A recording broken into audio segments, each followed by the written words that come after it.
Hey, what's going on, everybody? Welcome to another episode of the Operation Redwood podcast. Merry Christmas. Merry Christmas. Ooh. Happy holidays.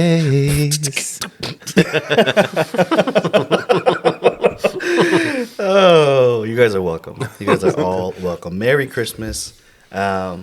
And as we wrap up this David series, we have a gift for you guys. So everyone who is on our newsletter, you should have received that email this morning with our notes from the David series, our tangibles of the warrior, king, lover, and friend. And as we wrap up this series and we celebrate Christmas, we are just going to quickly talk over what we just went through the last 6 weeks of the David series, because it was a lot. Right? Like, Absolutely. Yeah. what were some big takeaways from you? What do you think out of the lover, king, warrior, and friend? What was like a big something that really hit you over the last couple episodes? Something that I found really interesting, and actually we didn't even talk about, actually you briefly mentioned it, when Saul sent to go kill all of God's, I'm going to call them pastors, but there's a different word for it, the people who served in the holy place. Yeah.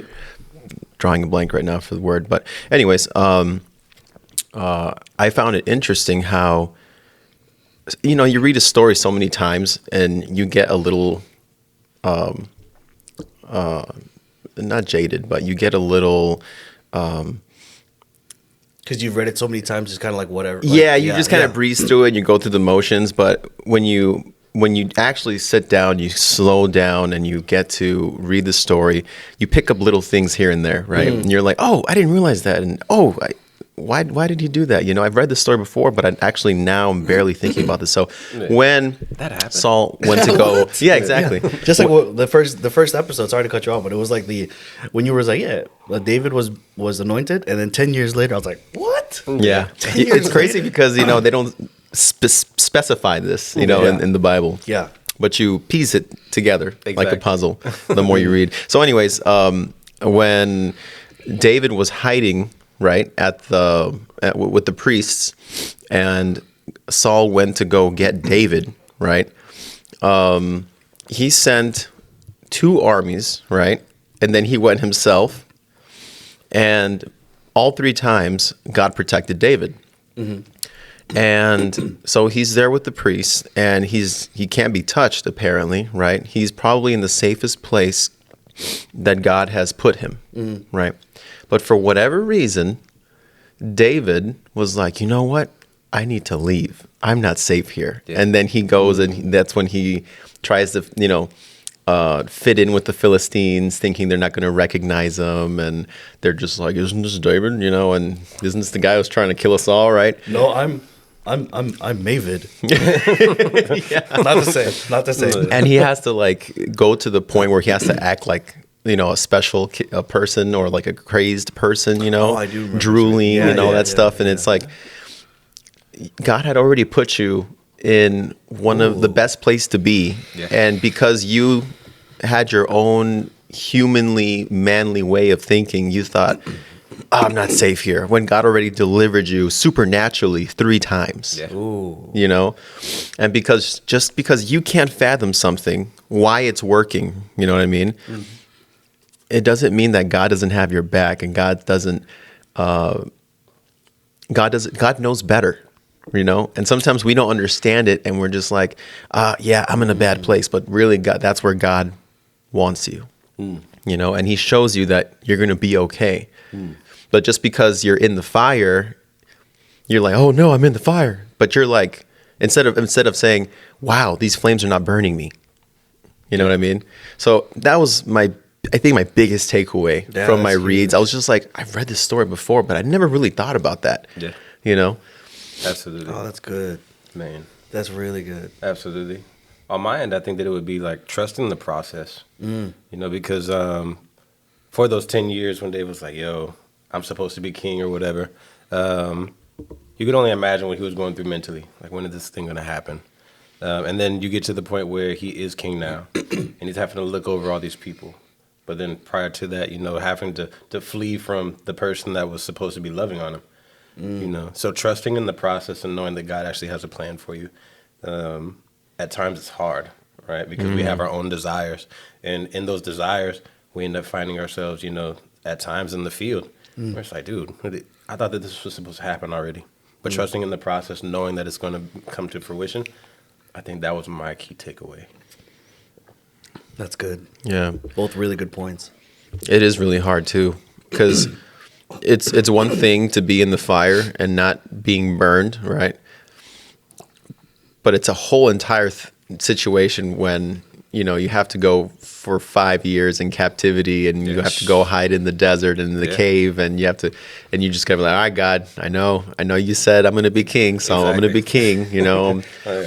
And something also interesting that I heard is you're kind of invincible. I want to say that word, invincible, until God's plan has seen to fruition. Yeah. Right. Because that's another thing that you see with David, and this guy was obviously like top-notch warrior, and he was in battle so many times. But until he became king, no one can touch David, because God said, "You will be the next king of Israel." Yeah. And it's an interesting fact or thought, I would say, interesting thought, because he went through so many things, and there's so many times when he should have been dead, but God delivered him. Yeah. Man. If you think about it nowadays, if someone were to tell you, like, "Oh yeah, you're untouchable," you're like, "Oh, okay." Yeah. Like, it feels no one nice. can touch me. Yeah, you know what I mean? exactly. Like, But that doesn't mean you're not going to go through the situation. You know what I mean? Like through the bad. Right. It's almost like this certain ego comes to you, where you're like, but David's, he's like, he was cool about it. He was like, all right, cool. Like, we're gonna keep doing God's work. Let's see. He had to be humble. That's Exactly. the thing. He had to be humble. Yeah. And just the fact that he was going about everything via prayer as well, man. Yes. Yes. Yes. So- That just goes to show how powerful prayer really is. Yeah, man. Because it's so hard to say things and just put it out into the world, say it to God, whatever, and then like not see it right off the bat. Yeah. It's like, absolutely. ooh. Yeah. Or like you really, really want something. It's like, God, I really want this, right? Exactly. But God's like, either you're not ready, or that wouldn't be good for you in the long run. Yeah. It looks good at first, Exactly. But Exactly. later down the road, you're gonna be like, it's not gonna be for you. It's not good for your soul. Oh man. But I don't know about you guys, but I find myself like truly only praying when, I'm going through a situation like, oh, God, please take this pressure off of me type deal. You know what I mean? yeah. I think As we've all opposed- been there for yeah, sure. man. As opposed to being able to pray, like, thank you for waking me up this morning. Yeah. You know what I mean? I get there sometimes, but then at other times I miss the mark. And then, like, as I'm going through my desk, like, oh, man, I haven't prayed at all today. You know what I mean? So as opposed to being in constant, conversation and whatnot with God, now I'm just going about my day on my own. And then I encounter a harsh situation throughout the day. It's like, oh, Lord, please. And it's like, oh, this is the first time that I said anything to you today. Like, how are you doing? You remember me? Hey, Daddy. Hey, Daddy. It's been a while. Yeah, it's me again. Good morning, Daddy. Good morning, Daddy. That's awesome. You're absolutely right, man. We have to always inquire with God. We always have to keep up with Him. We always have to be telling Him what's on our. He already knows, right? And we see this all throughout Scripture, and it's even said in the Gospels that He knows the petition of our hearts. He knows what we want, what our desires, our needs, right? But He just likes for us to go to Him, for us to humble ourselves and be like, yeah, I need you, and to have that, keep that relationship. And we see that in David too, whenever he wanted to go against the Philistines, you know what I mean? Yeah.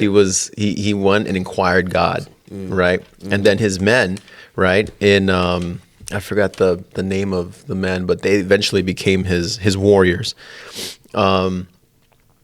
They were like, no, you're crazy. Like, how about when you become king, then we'll go against the Philistines, right? But he was like, oh, I already inquire with God, but you don't believe me? Okay, all right, let's go talk to the big man, whatever. And so, he goes and inquires with God again, and God's like, hey, do the thing. I already told you. And then his men were like, oh, God said so, I guess we got to do it. And so they went and they won, And so it's important to always be in constant communion with God, to walk with God. It's if he's a person, you know what I mean? And it's just like you said, and I always find myself there. It's like, oh God, can you know what? I haven't spoken to you all day, and I'm just here like asking for something. Good morning. Yeah. Do you always wake up like this? Yeah. But I'm rushing God, so we better, But I'm rushing. Yeah. But and it's awkward, right? To be that friend that calls a friend whenever they need something only. You know what I mean? Yeah. Instead of being a friend. Exactly. Hey man, guess what happened to me last night? Or hey dude, what's going on with you? How the kids? Whatever. Hey, let's go hang out. Let's go do this XYZ, right? But then instead you just call them at When you need 2 a.m. And they're just like, I need a favor. Yeah, exactly. It's filthy. Man, so I want to ask you guys, do you think that we end up having the same relationship with God that we end up having with our friends where, hey, if I'm dealing with something specific, right, I know who to call to go about getting the answer that I want. You know what I mean? So if Alfredo was the yes man, but anytime I call Angela, it's like, I don't know, you might want to think about that a little bit more. You know what I mean? Do we end up having that same relationship with God when we go about, just our interaction with him? Like, when we truly want something, are we seeking God out in those moments where it's like, hey, I really want this thing? Or are we going about it, selfishly and like, okay, nobody else can do anything for me, so I'm just going to continue on. And then as soon as you meet that little bit of friction, it's like, God, please come through for me. I really need this. You know what I mean? So at those points of, friction, is that when we're involving God, or is it, throughout the whole process? It's a good question. That is good. I think you hit it right on the money, and we're talking about it is yes. Like most of us approach God with that. When I need something, I'll hit you up. Really, But when things are good, like I got this. Yeah. We're good. Exactly. I don't got nothing. We're good. Like Yeah. we're good. Don't change nothing. Yeah, exactly. Don't change nothing, right? Yeah. And that's kind of the approach that we take. And if we look back to how we treat people, that's not right either. Yeah. Like I just can't call you up when I need something. Yeah. Because how many times do we notice when people call us that when they need something, He must want something. they must want right? We look at our phones. He needs some this money. guy. Man. That's why Brian never picks up my phone calls. Not this month, buddy. No. Always on the 1st and 15th. Only I'm telling you, man. It's payday. it's payday. Oh, today's Brian's payday.